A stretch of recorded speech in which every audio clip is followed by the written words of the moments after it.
Jejeje mukama mulungi amanyaze Bantam Lomo negatako wano ku STV ne program omuntu wo wetulabira ebintu n'abantu abakoze amanya mu bulamu obw'ensi buli lwakubiri essaawa 2 ez'ekiro ate eddibwamu enkeera ku lwokusatu essaawa 8 n'ekitundu ez'emisana. Nkulindiridde.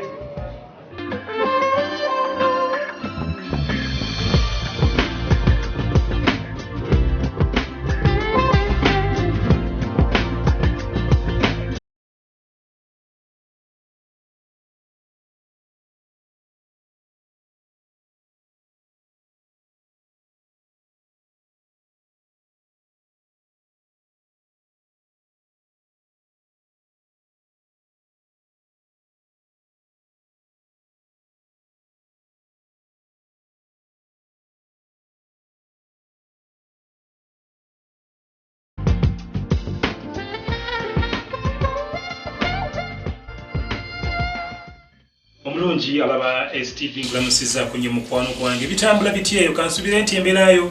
nungi okukamala banaffe abali side z'ebuziga abali ebugoloobi abali side z'ekamwocha abali enansana abali eruwero abali side ez'ekanjocha mwena side ze Fort Poto Masaka waliyo abali emasindi abanaffe abali side ze Mubende Mityana na buli omu woli nkwagala nnyo njagala kubuuza ku mulema ku saluni yawe Kawala mwana gaya asala nnyo enviro emulungi nnyo nembuuza ku bantu b'Ekawempe ku 5 abantu b'Eganda abantu b'Ekyebando na buli omu wonna woli nkwagala nnyo ne program y'omuntu wo otulabira abantu abakoze amanya mu bulamu obw'ensi. Leero nno ninaate muntu mulala wamulabye dda bamuyita Hajjat Madiina mwamukaza kuli abibuuza Hajjat ibuuza ku Alaba TV. Nsanyuse nnyo okubalaba. Assalamu alaikum wa rahmatullahi wa barakatuh. Wa alaikum salam. Sikize salam. Mukama yebaziwe. Amin. Tegede. Hajjat. Alaba STV ayagala kutegeera Hajjat akatonotono. Hajjat yani bamuzaala wa? Hajjat Madiina bamuzaala Byantonde. Okay. Hajjat Madiina bamuzaala Byantonde gye yasomerera ebyo byonna byagwereyo sijja kubiyingiramu kati njagala olugendo lwa music. Hajjat Madiina oyingira ddi music? Nayingira music waisewo akaseera akayiseewo kabadde kaneneko. Okay. Era byesigenda kutambula nnyo okuyingiramu nnyo naye nga akaseera kabadde kawanvu ntoba ne music nga bw'okumanyi eno oyo bebekulu oyo oluddawa kulaba nga kyomanyideko nti Hajjat Madiina. Hajjat Madiina oyogedde ku kya bebekulu era nakiwulirako naye olwoyo oyingirayo otya era ddi? Olwabebekulu nayingirayo yali 2024 awo. Okay, 2024. Oyingirayo ng'oli mu backups oba ng'omuyimbi yennyini? Nali mbaakinga. Okay. Oluva mu bandi kyo ate oyingireyo? Olwabebekulu waliwo bandi zaffe twayimbirangamu zaaliga tweyiyayiya nali nyimbiramu nga omanyi copyright bino ennyimba zino ennyimba z'abantu nga tuziyimba okusinziira otambula oba mugenzeko mu mabala ng'eyo nga muyimba ennyimba. Kugamba ziri ennyimba ezanyimiranga abantu ng'abantu baziyimba abayimbi abaasobawo baziyimba Bambili Abel, Julie Butcher, Joyce Bondi, Julie Butcher, Kezia Nyambi, zizi nyimba Pros Kankunda, ezo zenyimba ze nayimbanga n'omukyalo bamuyitani omukyala yayimba katikitiki Angela Kalule n'akayimba ke yalinako akayimba nga yayimba nga kamukwano kankwekumire kamuli akamuli kakola nnyo mu 2-3 ndowooza akati olwo oyingira ate ddi mu revival era ogiyingira otya? Revival najiyingira nga mvudde wa DaveCoz nali sinavaayo nga gyendi nga ndi eno n'eno nenkola nensalawo nenyingira revival band olwokuba yali nga entaddemu nga kwegamba enkoledde erinnya naye siri mulungi wakwogera nnyo ebigambo bikutukakutuka kitegeera oba okitegedde kyonjogera omulungi alaba STV tulina Hajjat Madiina mugonvugonvu kyova olaba tayagala nnyo kwogera nnyo naye ate nga omwetaaga okumulaba yensonga kiŋŋambye nti kati mufune tulabe bimufaako mwogedde bingi nnyo nnyo eyo ne mwogera bigambo bye saagala nnyo kati ye kuwulira osobola okubiŋŋamba teri kigambo ŋŋamba nti kamuleete abaagambanga nti yafa balimbalimba ne bamukweka kamukulekera otegere kino mulamu ati olaba Allah nga tannasalawo kubanga nzija mu bulamu bw'ensi sobola mpozi ye lwalisalawo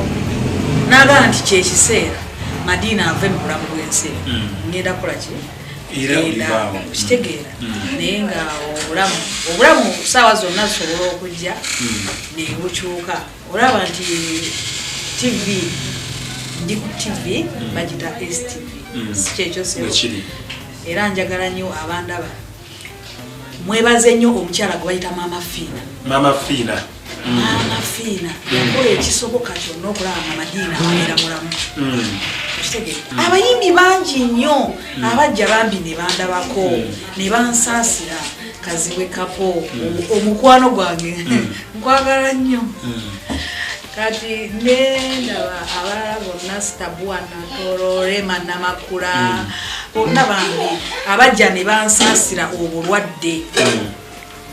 ne bandaba abawagizi bange buli eyasinziira waali n'asindikira Madiina obuyambi mpulira nga nina essanyu okubanga naawe ogenda kundabako STV nga nsobola okwogera luli nali sisobola kwogera naye kati nsobola okwogerayo ebigambo 2-3 maze akabanga kati nga soogera era ndi waka bampa emyezi 3 nga sikola sitambula naye wendi nsobola okubeerawo Mama Fiina bambi nja kwebaza obulamu bwange bwonna ne Katonda wange gyali okubanga asobozesa okubanga saawa zino nkyayogera era nammwe aba STV abaze ne bannonyako ne mulaga ensi nti sifanga ndi mulamu abantu bonna abasobodde okunyamba mikwano gyange baseeka abasiraamu bambi njagala nnyo mwebale nnyo mwebale ddala ali ku STV katufune kana akayimba ka Hajjat Madiina ate Emboozi tubeere nga tukomawo sigala ku STV Bibuuza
kuzoza sauti ya munyonge Madiina nalia mume wangu alienda alipotea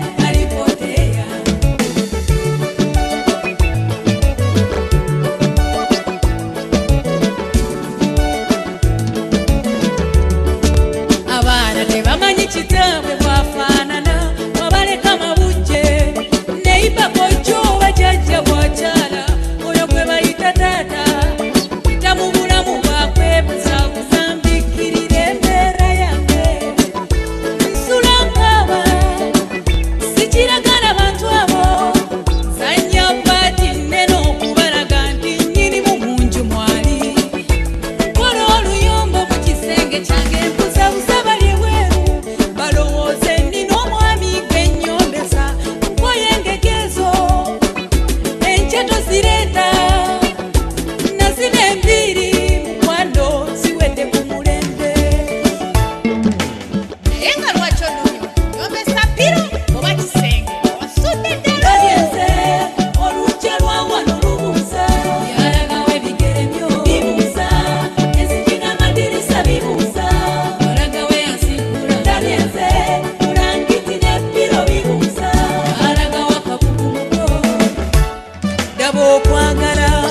bwe kunfudde ekitagasa ntunuulira entebeyo mwe watulanga embuuza walagawa ne tiviyo rimoti ya embuuza waddewa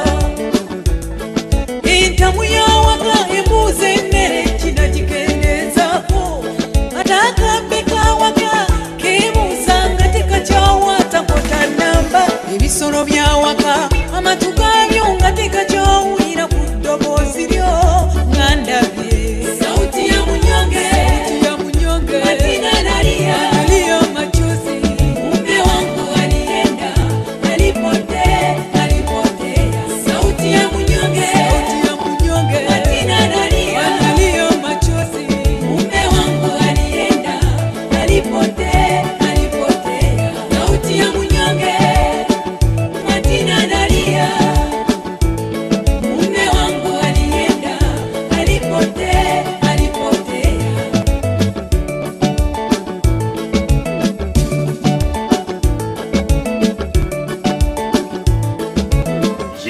Ye mukama mulungi amanyaze Bantam Lomo negatako wano ku STV ne program omuntu wo wetulabira ebintu n'abantu abakoza amanya mu bulamu obw'ensi eno buli lwakubiri essaawa 2 ez'ekiro ate eddibwamu enkeera ku lwokusatu essaawa 8:30 ez'emisana. Nkulindiridde.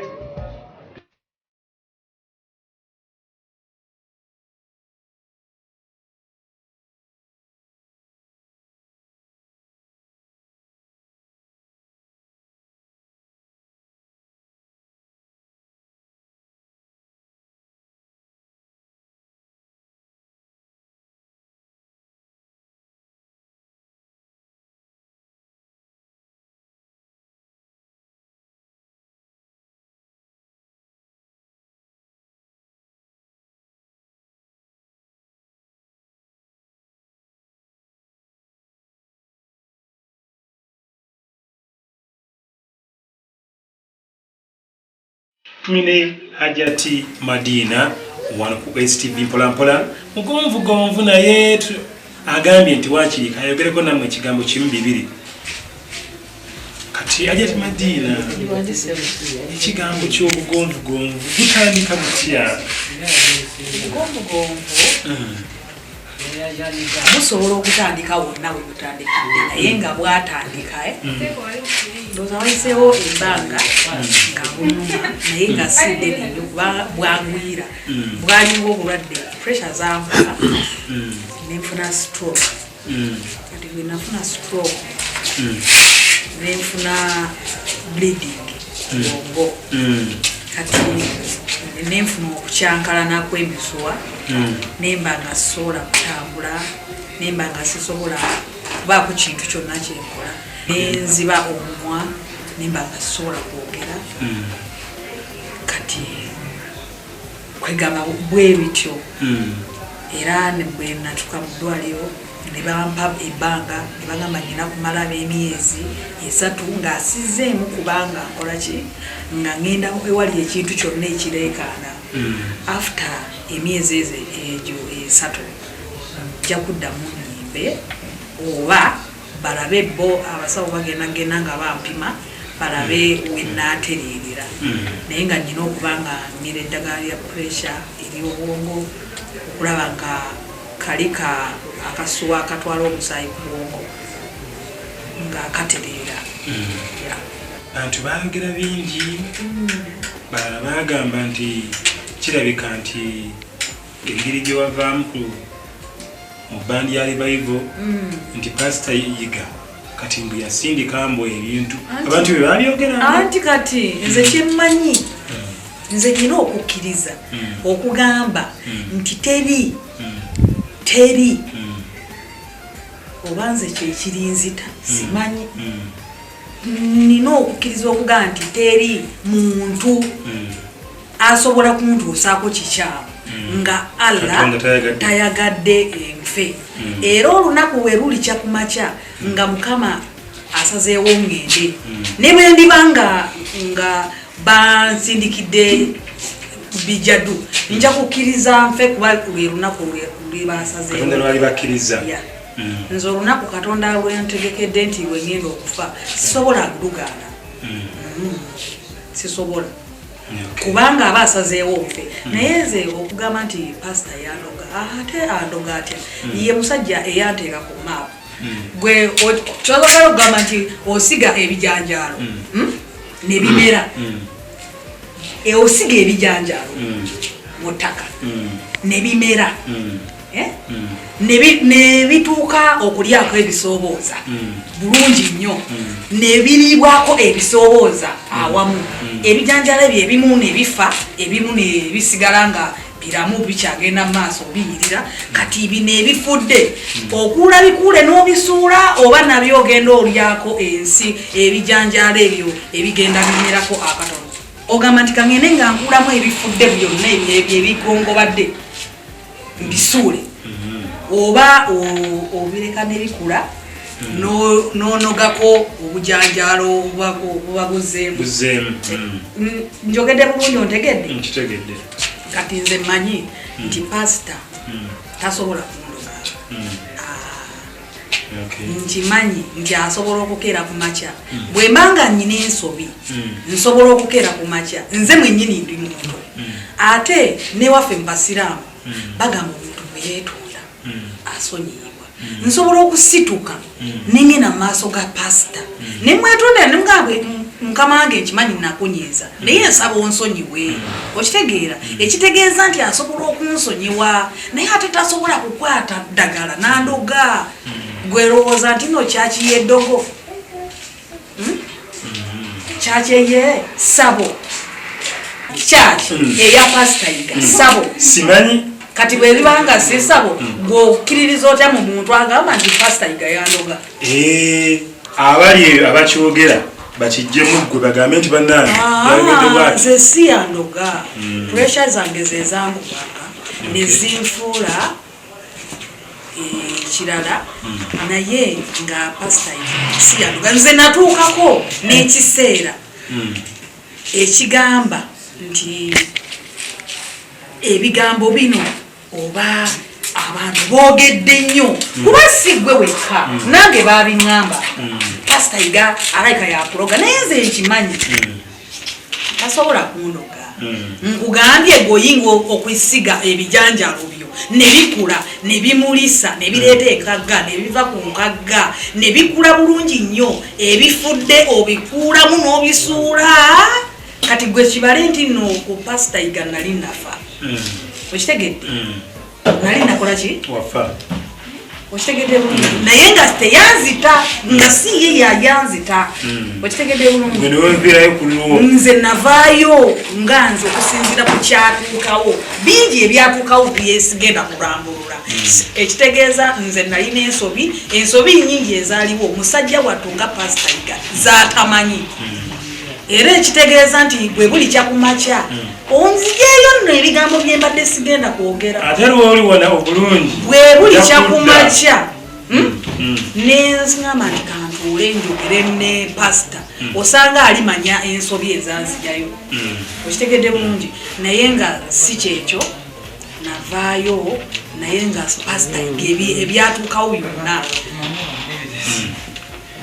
tusobola okukkaanya oba twatuula tujja kukkaanya mpola mpola okitegedde bulungi era ekyo abantu bannange nsaba mukimenyewo bambi si eyandoga nze pressure zange zezinkuba mukama yeebazibwe salamu alaikum warahmatullah alaba STV nga mutambuziza ebigambo bingi mwogera kino mwogera kiri naye nagambye nti ebigambo byammwe byennyini kanange byemba mbuuliza ddala Hajjat tuwulira n'okusinziira ku bakigatto bange nga bagamba nti revival band wadde nti ebadde yafunamuko ku kigwo n'esooka n'egwa kakati bali mu kwetereeza naye okwetereeza okwo pasita yagambye nti Hajjat Madiina njagala akomewo mu revival njagala ne mwanje akomewo era kati maakola meetings 2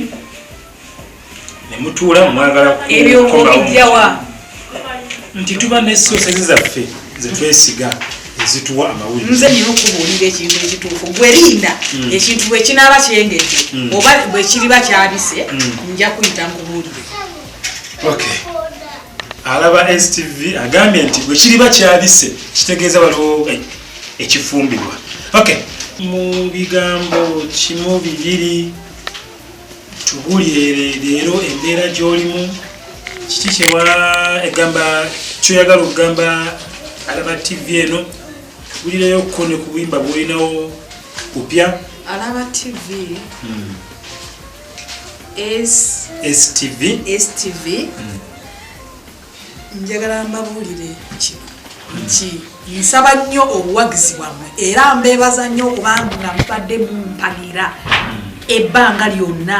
era mpagidde nnyo mu bulwadde muno ne mugezaako mu buli nsonda okuvaayo omuntu n'aba nga annyamba neeyanziza nnyo neeyanzeege alla abaddizeewo mujje era nsaba nnyo muwulirize ku buyimba bwange obupya naye akayimba akapya atalaafiya nyinayo